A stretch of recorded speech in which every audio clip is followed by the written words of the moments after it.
Como vivimos o entroido en Belesar? Vivindo! Dícese que o entroido proviñe directamente das antigas festas saturnais romanas. Nestas festas existía como costume generalizado o troco de agasallos e invitacións, de vestirme con máscaras ou disfrazarse, e de que os señores vestisen humildes roupas dos escravos, gozando estes por contrapartida de certa liberdade sen recoñecer amo algún. Os ritos e manifestacións de orixe arcaica mestúranse na época romana con outros. A convivencia de ambas manifestacións, a pagá e a cristiá, lévanos definitivamente a fixar os caracteres que aínda hoxe na actualidade detéctase na festa do entroido. A propia verba carnaval levou a algúns a derivala de carros navales, que nas festas das canlendas de marzo viñan celebrala os romanos en honra da deusa Isis, con procesións, disfraces e exhibicións de barcos arrastrados pola terra. É esta unha festa na que os ritos e as ceremonias mestúranse. Porse máscaras, comer do porco, degustar todo tipo de produtos relacionados coa matanza, chourizos, carne e outros, botar fariña, queimar os entroidos, o meco, cambiar o carácter durante uns días, cambiar os roles sexuais, etc. Nestes días está permitido facer cousas que non están no resto do ano e que ata parecerían de mal gusto. E pois, o entroido, en definitiva, o revés do mundo, a contradición da vida cotiá e a procura do investimento total dos valores. A crítica social, a parodia, o grotesco, o burlesco, son modos de ridiculizar inconscientemente os feitos da vida cotiá. Os oficios, os cargos públicos, cos ritos do entroido, coa vestimenta, cos feitos improvisados, confírenlle a certas máscaras un carácter teatral. A literatura vese representada nas coplas e cancións populares deste tempo.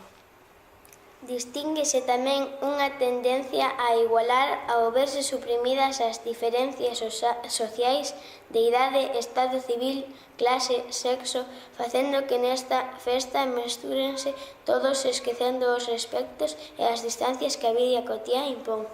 O entroido suprimiuse nos anos da represión e en 1981 prodúcese de novo un rexurdimento da festa que nos leva ata os nosos días, excepto o de Xinzo, que logrou manterse incluso nesta época e hoxe en día está declarado como acontecemento turístico nacional. Cada zona ten os seus trazos diferentes e as súas máscaras. En Xinzo distinguimos as pantallas. En Verín, os cigarróns. En Laza, peliqueiros.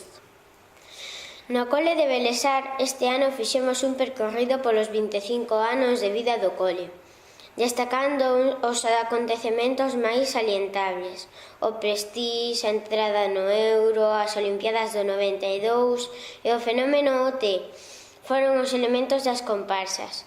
Preparámonos durante todo o mes para a festa que tería lugar o xoves pola tarde coas familias. Unha semana antes, o Meco, que este ano era unha máquina do tempo, fíxonos viaxar polos distintos anos para lembrar toda a traxectoria do cole. Ano de inauguración 1989, as decenas do 90 ao 2000, do 2000 ao 2010 e do 2010 a hoxe. O xoves, de volta ao cole tras un xuízo cos nenos e nenas de quinto, queimámolo para pechar a festa do entroido. En Belesar prodúcese de novo no 2012 un rexurdimento da festa do entroido.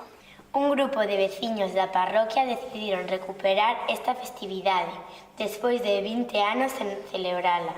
Os tradicionais mecos do entroido penduraban dende esta semá de algúns postes e semáforos de Belesar, advertindo a locais e visitantes que a parroquia está en festas.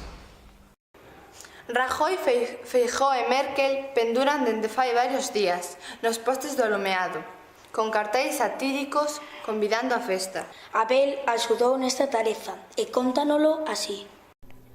Pois eu estaba con meu tío e vía como enchían os monecos con papéis e os atearon e puxéronnos nun sillón que tiña meu tío e os foron a colgar. Onde os colgaron? Nos postes e farolas de Belesar. Ademais, fixeron o tradicional percorrido en tractor e chimpín que estaban decorados para a ocasión. As peculiares carrozas levaron a música e a carallada típica do Entroido polas zonas de Estivada, a Granxa, Urgal, para rematar cunha chocolatada no Torreiro.